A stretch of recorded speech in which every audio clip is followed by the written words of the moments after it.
BFM Business, Intégral Placement, la polémique.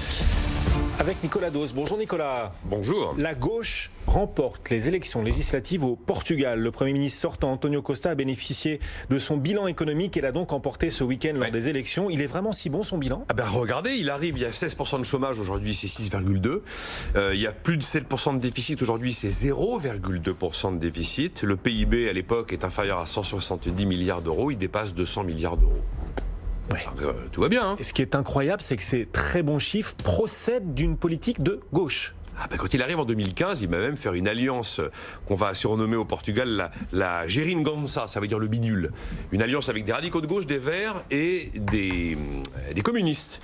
Et effectivement, à ce moment-là, le Portugal bénéficie d'un plan d'aide de l'Europe de 78 milliards d'euros. Vous savez, la fameuse Troïka qui supposait des mesures d'austérité. Et il fait fi de toutes les mesures d'austérité. C'est de la politique de la demande avec une coloration de gauche parfaite. On augmente le SMIC, on augmente les pensions de retraite, on augmente les allocations familiales, on baisse les impôts des plus pauvres, on baisse les prix des transports, on baisse les prix de l'énergie, on décide de baisser le temps de travail des fonctionnaires pour l'amener à 35 heures et on décide de renoncer à tous les projets de privatisation. Après, il y a aussi eu un effet d'aubaine avec le tourisme et ça, c'était le moment des printemps arabes où il y a eu un boom touristique au Portugal astronomique et la part du tourisme dans le PIB du Portugal a doublé.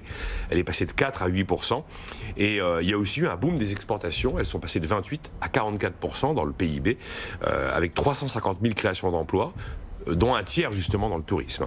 Le Portugal serait donc un exemple à suivre. Ça signifie donc que les recettes d'austérité toujours imposées par Bruxelles et le FMI, c'est une proposition, mais le Portugal prouve qu'on peut faire l'inverse et que ça fonctionne. Oui, alors seulement il y a une face cachée du miracle portugais. Effectivement, si on veut avoir une vision tronquée et idéologique, on va dire regardez, les recettes de gauche permettent de sauver une économie. Excepté que toutes ces largesses ont été rendues possibles par l'ensemble des mesures qui ont été prises avant son arrivée. Et avant son arrivée, c'est quoi les mesures ? On baisse les indemnités de licenciement.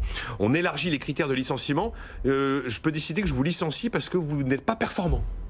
Voilà. On baisse le nombre de congés payés, on supprime la moitié du montant des primes des heures supplémentaires, on va créer une banque des heures individuelles. Une banque des heures individuelles permet à un patron d'imposer jusqu'à 2 heures supplémentaires par jour sans les rémunérer. On va aussi attirer massivement des investissements étrangers en baissant considérablement le coût du travail par des mesures quand même de diète et d'austérité. On va faire des baisses d'impôts massives, 10% d'impôts pendant 10 ans pour les expatriés. Je crois que les retraités français s'en sont rendus compte. Donc il faut bien regarder quand même comment les choses se sont faites. La face cachée du miracle portugais, c'est que c'est lié à l'héritage de plusieurs années d'austérité, que le bilan des 4 années de António Costa est quand même d'une grande fragilité, productivité très faible, production à très faible valeur ajoutée, pas d'innovation, une main-d'œuvre sous-qualifiée. Tous les gens qui sont formés sont partis parce qu'il n'y a pas de boulot qualifié au Portugal. Une dépendance totale au caprice mondial, c'est-à-dire si l'économie mondiale commence à flancher, là les exportations portugaises vont quand même sentir le coup passer. Un système bancaire hyper fragile qui a régulièrement été renfloué par le gouvernement et l'avenir n'est absolument pas préparé parce qu'il y a eu donc un renoncement total à toutes les réformes structurelles traditionnelles et notamment sur la dépense publique.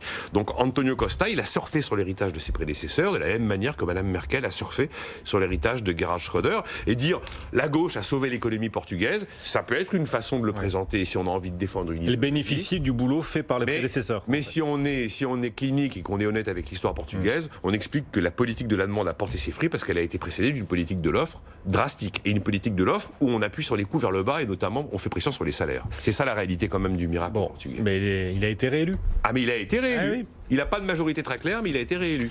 C'est Nicolas Dose, la polémique, tous les matins. À demain.